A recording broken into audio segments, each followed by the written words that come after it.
Hi everyone, it's Bren here and welcome to my jungle. Well, that's what it feels like at the moment. We're in autumn here now. The weather has cooled down, but the garden is a huge mess full of weeds, overgrown. I'm trying to not let it overwhelm me. So today what I did to distract my mind a little bit was I gathered up a whole load of tomatoes and made a tomato confit. I really want to preserve some of the harvest and crops I grow here so that I can enjoy them over the cooler months during winter time and get that little bit of taste of summer. The second half of the video will be a harvest of cuff flowers. I still have quite a few beautiful dahlias and zinnias and other bits and pieces growing here, which I wanted to gather together and enjoy in an arrangement which I can pop into the kitchen. So please just sit back, relax for a few minutes and let's get into it now.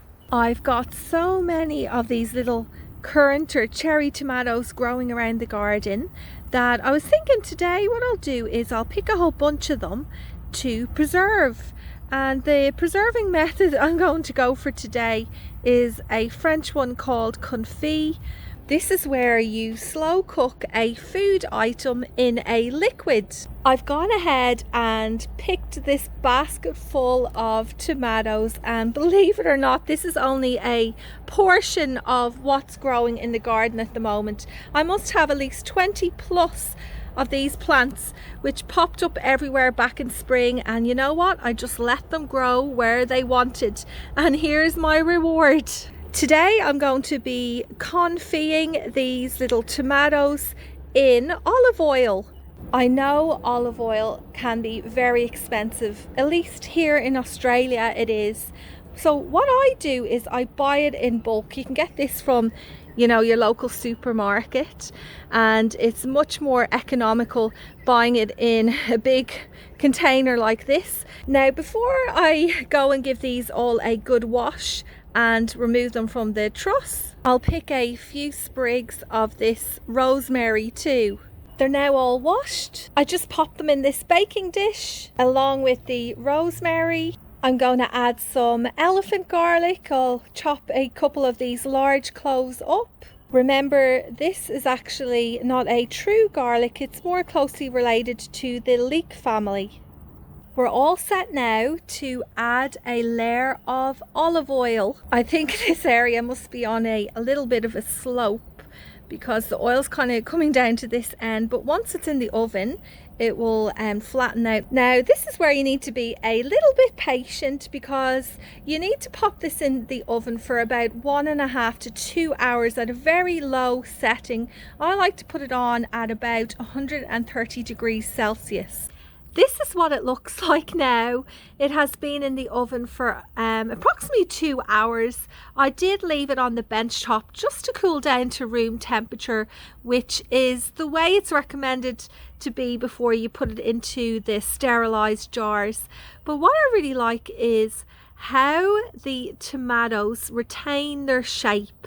I've got 2 of these 550ml jars that I'm going to pack the tomatoes in, as well as a few pieces of the elephant garlic and rosemary.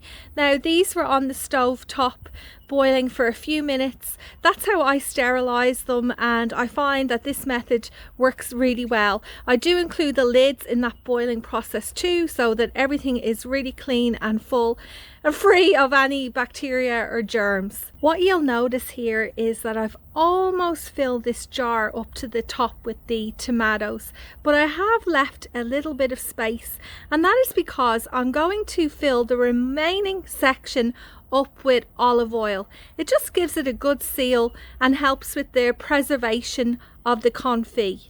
There it is with the layer of oil. I'm just moving it around a bit so you can see it, and all the tomatoes are underneath there. All that's left to do is pop on the lid, label it, date it, and I like to store it in the fridge. A couple of ways that I like to use this is, one, you can pop it into a cold pasta salad with some feta and baby spinach. You can also use it as a condiment, and what I'm going to do with it today is pop some cream cheese on this leftover soda bread that I made yesterday to celebrate St. Patrick's Day, and on top of that I'll pop on some of these delicious flavorful tomatoes. Here's the final product. I'm probably kidding myself if I think I'm only going to have one of these for lunch. I'll probably make 2 of them. You know what? I'm no professional chef. This is just simple home cooking and preservation, but this will for sure taste delicious.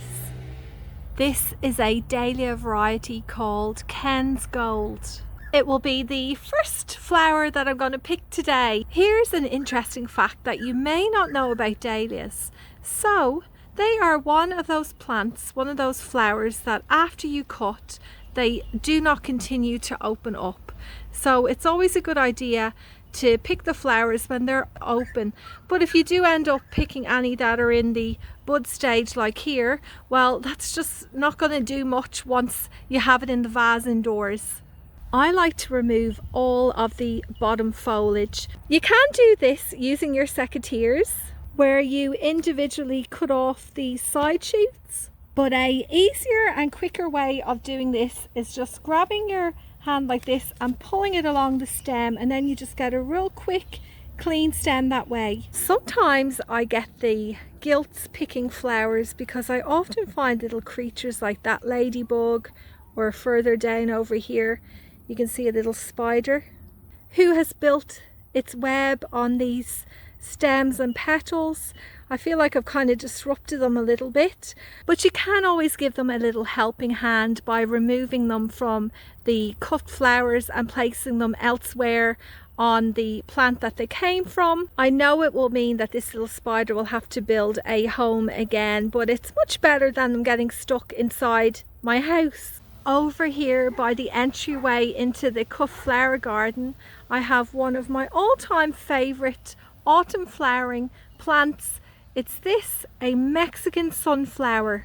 When I say it's an autumn flowering plant, it is for where I live in my location. You may notice after you start picking these annual flowers that they become quite floppy. You can see it beginning to happen here. The stems don't hold up very well once they're snipped. However, I did learn this little tip last year off someone from YouTube. I can't remember who it was. She was saying that what she does with these is after cutting them, she puts them into a bucket of water and leaves them in a cool location overnight. That gives them enough time to suck up all the water, rehydrating the stems. Next up are some zinnias. I think I'll pick all of these, which are a variety called Orange King. I'm getting the feeling here that this flower arrangement is going to be very autumn inspired, with lovely deep orange and red blooms. I've noticed in general around the garden the zinnias are beginning to slow down in production of these flowers, and that's very typical as you enter autumn time. The weather cools down, the days become shorter, the evenings a bit colder, and you know, they are a summer heat loving annual, so the ideal conditions are beginning to waver a bit now, and it really is time to start thinking about popping in some of those lovely cold hardy annuals like violas and pansies. I'm thinking with this arrangement I'm going to pick some of this beautiful amaranth, and beside it I have some salvia. It looks like I'm adding a bit of purpley red too, and I'll grab a bunch more purple dahlias from this patch. I may even pick a few of the red ones. Here's the selection for today. Okay, let's get arranging. Here's what I've come up with.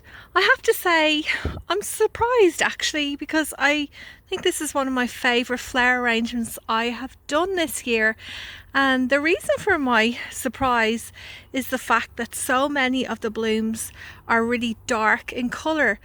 Up until, you know, this summer, I usually have been drawn to the lighter pinks and purples, but I'm really loving the moody shades in this arrangement. Well, we have come to the end of this week's garden update. I was hoping on showing you some seed sowing for autumn, winter here in New South Wales, Australia. I will get into that next week, so we'll take a look at what vegetables and flowers you can sow now to get crops in early spring. Thanks for watching, everyone. I hope you have a great week, and I will see you again next Friday.